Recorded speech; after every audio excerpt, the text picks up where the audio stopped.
Indo diretamente ao ponto, Cajuru, desse último questionamento seu, conforme o próprio Nivaldo disse aí, estamos falando aqui de uma ação de execução fiscal, cujo valor da ação é de 4 milhões e 400 mil e mais alguma coisa. Então, ali, algo próximo de 4 milhões e meio de reais. E hoje, o que o Goiás tem bloqueado nesse exato momento em suas contas é um total de R$ 8.631.087,08. Então, um bloqueio aí quase o dobro superior ali ao inicialmente cobrado pela Prefeitura de Goiânia nessa execução fiscal. Esse valor, inclusive, é bom que se esclareça, é todo o valor que o Goiás possuía, vamos colocar dessa forma, em contas disponíveis para pagamento de despesas diversas. Então, hoje, se o clube ele precisar pagar ali uma guia de custas de um recurso, por exemplo, de 500 e poucos reais, de 200 e poucos reais, muito provavelmente alguém, ou eu, ou o próprio Paulo Rogério, o próprio Edmo Pinheiro, vão ter que antecipar esse valor para que consiga ali um reembolso após o desbloqueio dessas contas. Porque, efetivamente, hoje o Goiás ele não tem nada disponível em suas contas, todo o valor que estava disponível, ele foi integralmente bloqueado nessa quantia aí, como o Cajuru disse, de quase 9 milhões de reais. E Cajuru e Nivaldo, se quiserem me interromper a qualquer momento, acho que fiquem bem à vontade com relação a isso, mas é bom que se esclareça um ponto aqui, que o Nivaldo ele disse que consta uma certidão de perda de prazo para defesa e tudo mais. E eu acho que até como membro do corpo jurídico, do departamento jurídico do clube, esse ponto, acho que a torcida do Goiás ela merece todo o esclarecimento e vocês também merecem. Efetivamente, existe uma execução fiscal, certo? Em tramitação, essa execução fiscal ela foi protocolada pela Prefeitura de Goiânia no final do mês de agosto desse ano, se não me engano, no dia 22 de agosto, e tramita perante a primeira vara da Fazenda Pública Municipal aqui de Goiânia. O Goiás ele foi notificado dessa execução fiscal, certo? E o que existe de previsão, de instrumento jurídico, vamos colocar dessa forma, um instrumento jurídico que normalmente se utiliza para se defender de uma execução fiscal é algo chamado embargos à execução fiscal, certo? O prazo para embargos à execução fiscal, conforme legislação brasileira, ele só começa a tramitar após a garantia do juízo, que seria ou bloqueio ou depósito do valor da execução fiscal pelo executado, né, que aqui no caso é o Goiás. Então, para que fique claro, isso é uma legislação federal, a gente não está discutindo aqui especificamente sobre uma legislação municipal, mas o prazo de defesa uma pessoa, ela só pode se defender de uma execução fiscal se ela depositar o valor que ela deve ali no processo. Então, por exemplo, se uma empresa, uma pessoa, o Goiás Esporte Clube, o Cajuru, o Nivaldo, estiverem devendo ali 100 mil reais, se a prefeitura, se um ente estatal entender que ele deve ali 100 mil reais por conta de um débito qualquer, de uma certidão de dívida ativa, para se defender daquilo, o Goiás, o Nivaldo, o Cajuru, ele tem que depositar esses 100 mil reais para falar, para comprovar, para demonstrar que ele não deve aquilo. Então, efetivamente, prazo para defesa, a gente tem ainda, se olharmos especificamente, esse prazo nem começou, porque nós ficamos sabendo dos bloqueios através de informações das agências bancárias, né, que o Goiás trabalha, dos bancos que o Goiás trabalha, porque no processo mesmo isso não consta, e muito provavelmente hoje ele não vai aparecer no processo, até porque o Poder Judiciário aqui de Goiânia, em decorrência do feriado do aniversário de Goiânia amanhã, hoje foi decretado ponto facultativo aqui no Judiciário do município de Goiânia. Então, essa vara da Fazenda Pública Municipal, que esse processo tramita, ela não está trabalhando hoje, vamos colocar dessa forma.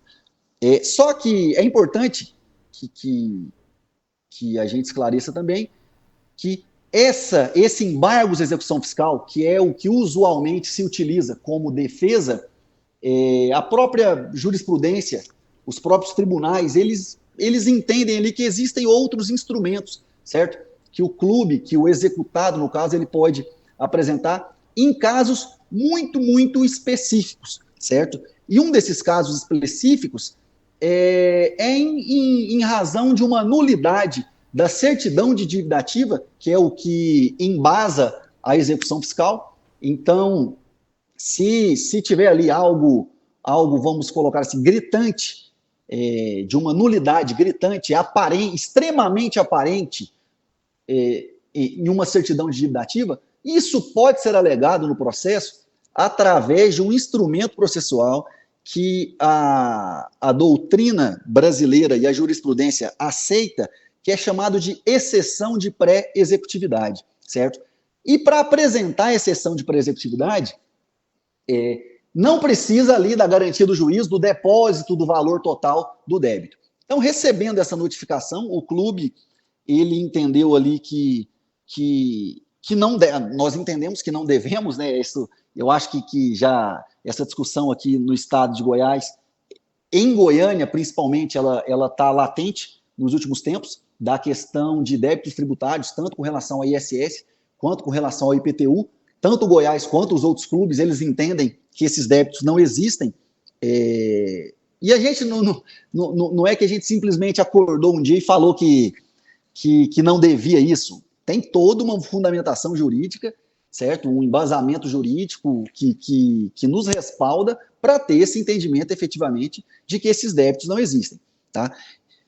Considerando isso, o clube ele entrou sim ali com uma exceção de pré-executividade. Essa exceção de pré-executividade, ela não tem um efeito suspensivo automático, certo?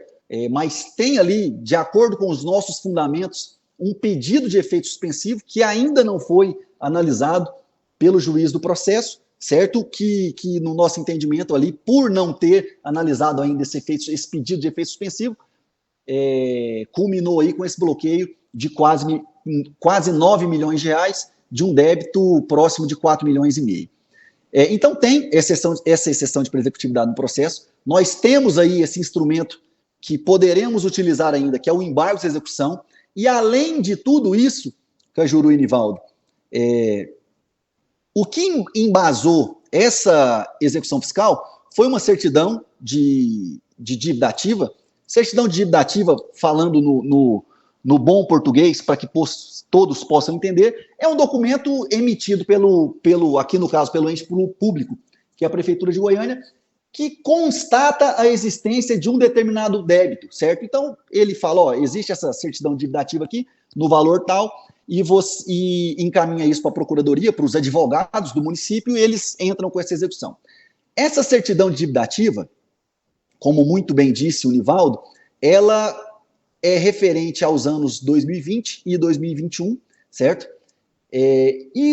Só que tem um ponto muito interessante, é que o Goiás, antecipando a qualquer tipo de cobrança, o clube ele entrou com uma ação anulatória, ainda no ano passado, há mais de um ano atrás, o Goiás já discute essa questão desse débito, através de uma ação anulatória que foi protocolada, salvo engano, no mês de julho ou de agosto do ano passado, contra a Prefeitura de Goiânia, e nessa ação, o pedido do Goiás basicamente com toda a fundamentação jurídica, com toda a fundamentação legal, que seja decretada ali a inexistência desse débito que a Prefeitura entende e entendia lá na época do protocolo dessa anulatória, entende até hoje que esse débito existe. Então, nós temos essa ação anulatória, nós temos essa exceção de pré-executividade questionando isso, sem falar ali nas próprias movimentações administrativas que o clube também ele tem feito, no sentido de tentar demonstrar para a Prefeitura que, a bem verdade, não existe ali um débito de IPTU, por diversos motivos que a gente pode citar aqui, a questão da imunidade tributária, que é prevista no artigo 150 da Constituição Federal. Podemos citar ainda uma lei municipal de 96, é uma lei complementar número 49 de 96, que trata também, nesse caso, não de imunidade, mas de isenção tributária para clubes de futebol, principalmente nos imóveis onde exista um estádio de futebol. E tem ainda acho que eu não sei se todo mundo sabe, aqui dentro do Goiás a gente sabe bem disso, mas eu não sei se todo mundo sabe, mas aquela área ali do CT Edmo Pinheiro, que é onde que deu origem a essa ação, ela é ainda uma área tombada como patrimônio histórico, cultural e ambiental aqui do município, da Prefeitura de Goiânia. E esse tombamento, certo? Ele traz algumas restrições na área. Por exemplo, o Goiás ele não pode simplesmente acordar hoje e falar que vai vender aquela área. Ele precisa efetivamente de mesmo sendo aquilo um imóvel que o clube comprou com seus próprios seu próprio dinheiro, tem uma restrição com relação a alguns pontos, e um desses pontos é a questão da alienação, que para a gente negociar, para a gente vender, ainda que parte daquela área, em decorrência desse tombamento como patrimônio histórico, cultural e ambiental aqui de Goiânia, precisa de uma autorização da Prefeitura de Goiânia. Então, em decorrência de tudo isso,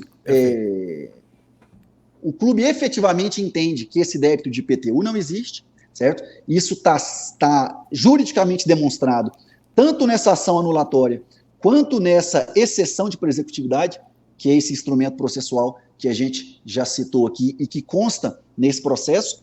A ação anulatória é um processo diferente, certo?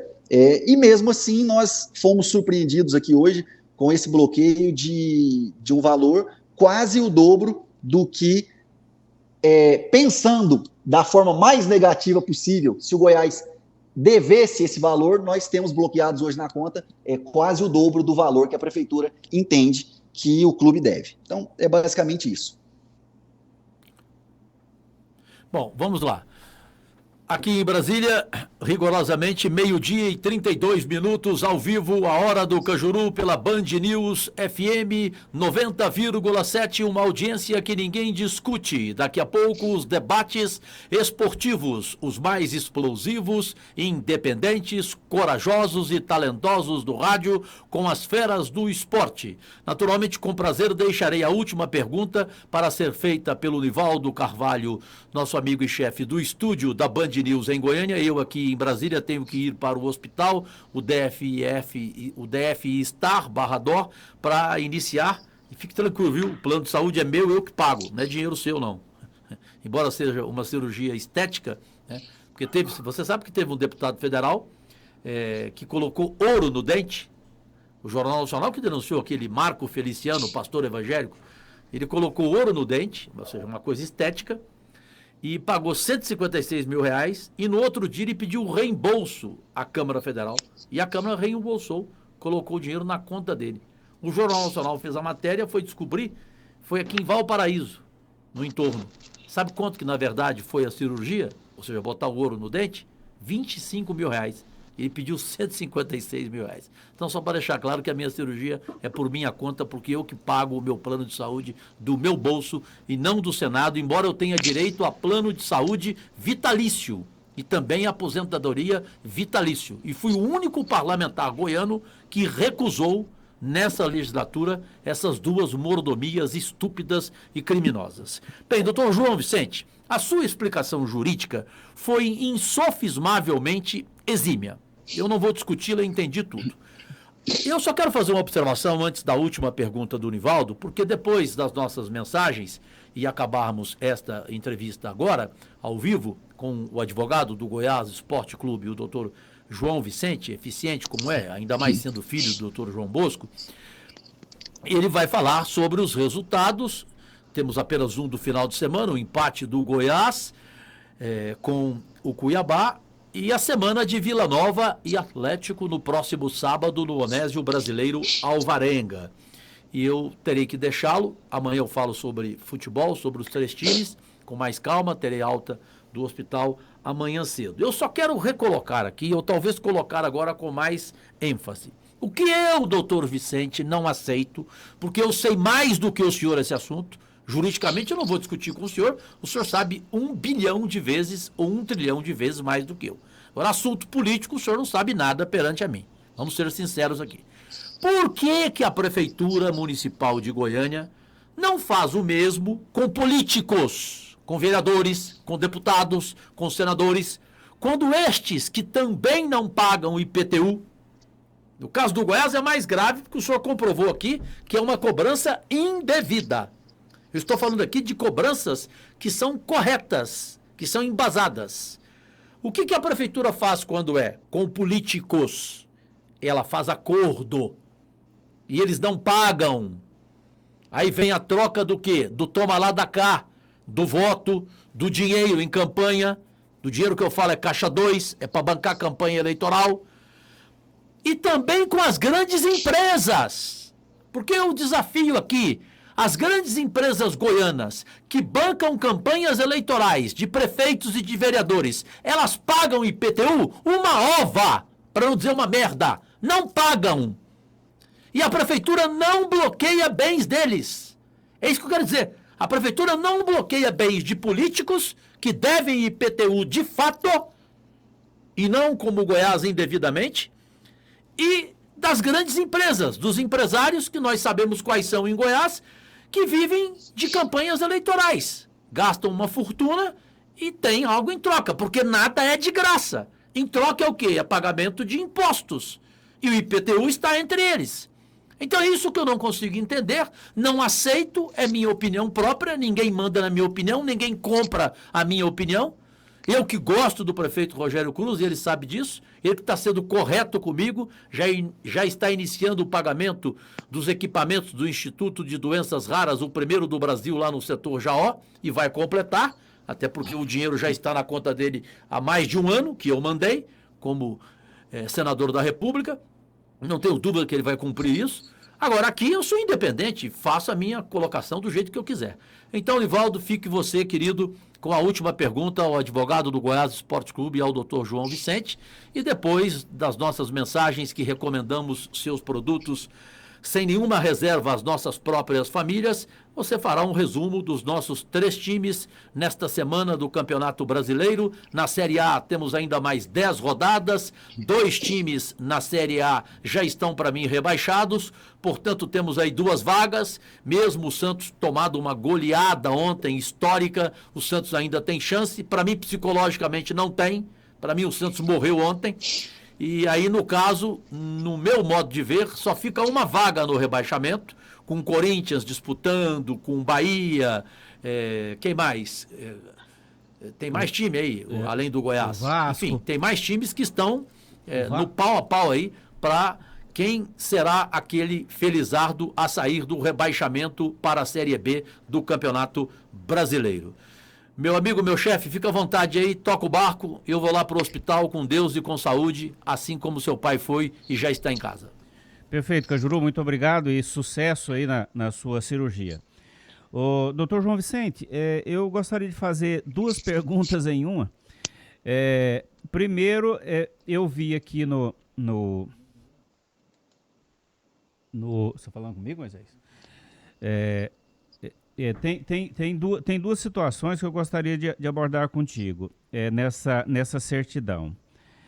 O valor total é R$ 4.861.591,67.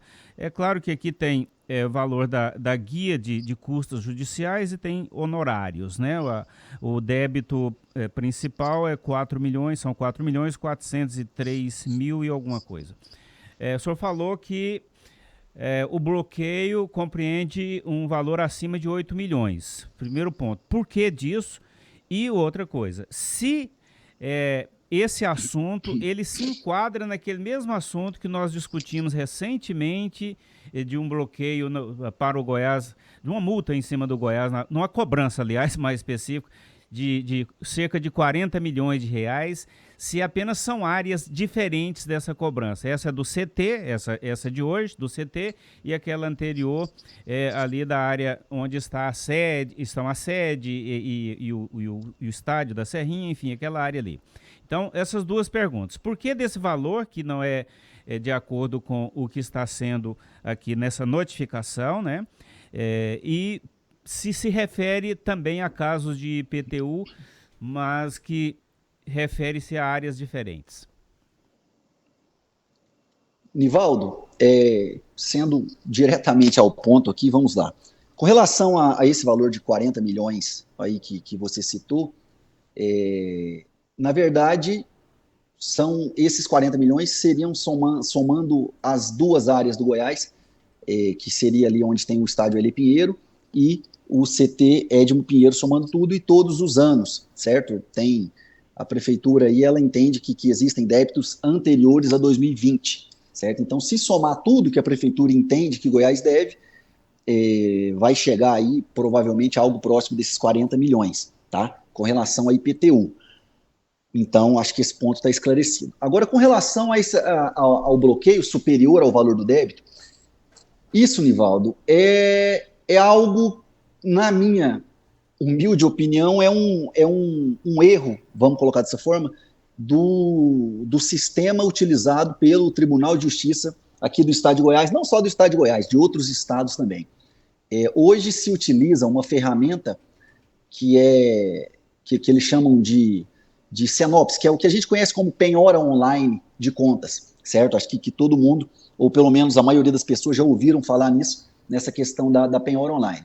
O problema é o seguinte, Nivaldo, a ordem de penhora, ela é expedida, certo? Em um determinado valor, por exemplo, se você, Nivaldo, estiver devendo aí 50 mil reais e forem expedidas ordens de bloqueio nas suas contas desses 50 mil reais, vão ocorrer bloqueios de 50 mil reais em todas as suas contas bancárias. Então, se você tiver 10 contas bancárias com 50 mil reais em cada uma dessas contas, totalizando um valor de 500 mil reais, você vai ter bloqueado 500 mil reais, certo?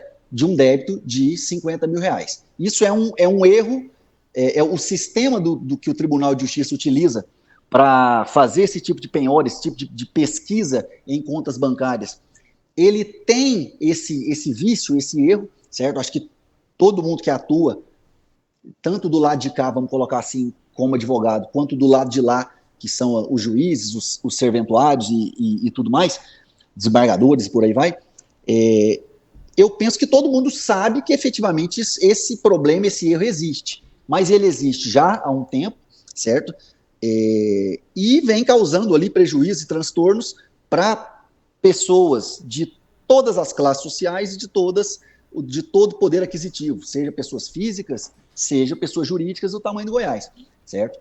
Então, efetivamente, tudo que tinha bloqueado nas contas do Goiás foi bloqueado hoje por conta desse erro, vamos colocar assim, desse problema nesse sistema utilizado pelo Tribunal de Justiça. Temos um agravante, que hoje o Tribunal de Justiça ele não funciona aqui em Goiânia, certo? Então, o Goiás ele está com essas contas bloqueadas. Nós entendemos, porque uma pequena correção, eu falei que o Tribunal de Justiça ele não funciona de forma convencional, mas ele funciona em regime de plantão para casos excepcionais e urgentes, certo? E nós entendemos que esse é um caso excepcional e urgente, certo? Que pode ser analisado pelo plantão.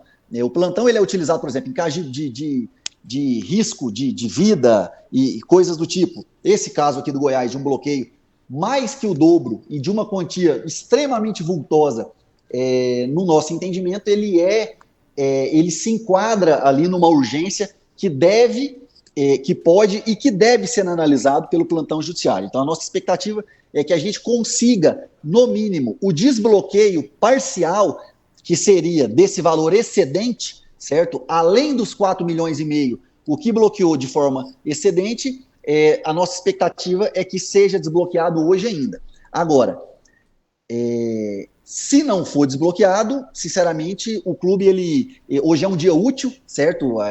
Eu estou em Goiânia, eu estou trabalhando, eu olho aqui pela janela do escritório aqui, a rua extremamente movimentada, tem muita gente trabalhando em Goiânia, certo? E efetivamente o Goiás tem débitos para serem pagos hoje, com fornecedores.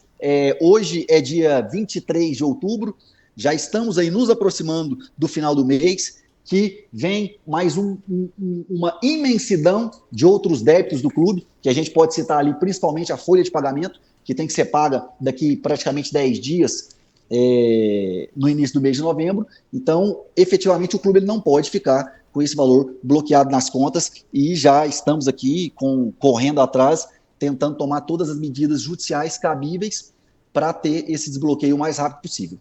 Perfeito.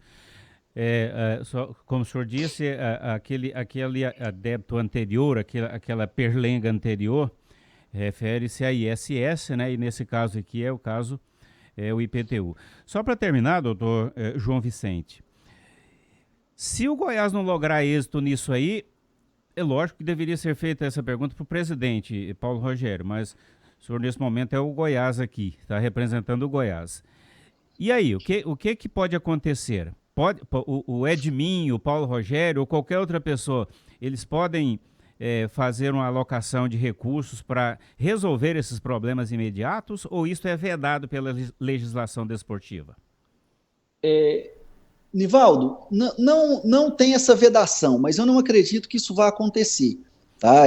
Eu acho que ninguém em sã consciência hoje, mesmo sabendo de toda a liquidez que o Goiás tem, certo? É um clube hoje que paga rigorosamente todos os seus fornecedores e funcionários e atletas e tudo mais em dia, mas até pelo valor, nós estamos falando aqui de milhões de reais para se manter um clube de futebol, uma folha de pagamento que vai vencer daqui 10 dias, são quantias muito expressivas, muito vultosas. Então eu não acredito que nenhuma, vamos colocar assim, nenhum bom samaritano, nenhuma pessoa física vá colocar dinheiro, mas eu também, da mesma forma, eu tenho certeza que o clube ele tem a sua possibilidade financeira ali de buscar algum respaldo perante uma outra instituição financeira ou um contrato futuro de transmissão e tudo mais, até porque vai ser algo, vamos colocar assim, rápido, certo? O Goiás, eu posso afirmar para todo mundo que o valor excedente ele vai ser desbloqueado, eu não tenho dúvidas disso. A expectativa é que seja desbloqueado hoje, mas se não for desbloqueado hoje, vai ser desbloqueado nos próximos dias, com toda certeza, não tenho dúvidas disso. E aí vamos tentar também desbloquear o restante, que a gente entende que é indevido, que aí ficaria os 4,5 milhões. Então, acho que o clube ele buscaria ali algum lastro perante uma instituição financeira para que pudesse lhe dar ali alguma sustentação financeira por alguns dias, certo? Até que essa situação fosse resolvida. Perfeito. Doutor João Vicente, muito obrigado por sua participação conosco aqui na Hora do Cajuru. Desejo aí a você e a sua equipe todo sucesso nessa questão, para que possa desbloquear essa grana aí do Goiás, que de futebol, até para você respirar, custa dinheiro, né? Tudo muito caro. E mais uma vez, obrigado e sucesso para vocês aí, tá certo? Nivaldo, um abraço a todos os ouvintes da Band News. Ele já nos deixou aqui no ao vivo, mas eu tenho certeza que o Cajuru deve estar no carro em direção ao hospital. Desejo-lhe sorte e muitas bênçãos aí nesse procedimento que ele vai passar. E um abraço a todos, fico sempre à disposição por que precisarem. Perfeito. Bicho, é dose, viu? Você, de repente, do nada, você recebe uma ordem de bloqueio, um comunicado de bloqueio, né, nas contas, onde você fica amarrado, né? Pés e mãos atados. Meu Deus do céu, que coisa esquisita esse mundo em que nós vivemos. Bom, eu acho que o torcedor do Goiás ouviu aí tudo o que precisava, né, desse assunto que caiu como uma bomba hoje pela manhã lá no Goiás Esporte Clube. A gente deseja que isso seja resolvido o mais rápido possível para que a instituição não pague por isso nessa reta final de campeonato, onde o Goiás precisa de todos os recursos para resolver os seus problemas do dia a dia. Vem aí o debate das feras, 12h49 aqui em Goiânia, aqui na Hora do Cajuru. Eu agradeço a todos que estiveram conosco. Tiagão já está por ali, o senhor Matheus está por ali. Thiago de bermuda, hein, rapaz? Meu Deus do céu. Você também tá, né, mãe? É coisa ridícula. É isso aí, gente. Muito obrigado a todos. Fiquem com Deus. Então tá, tchau.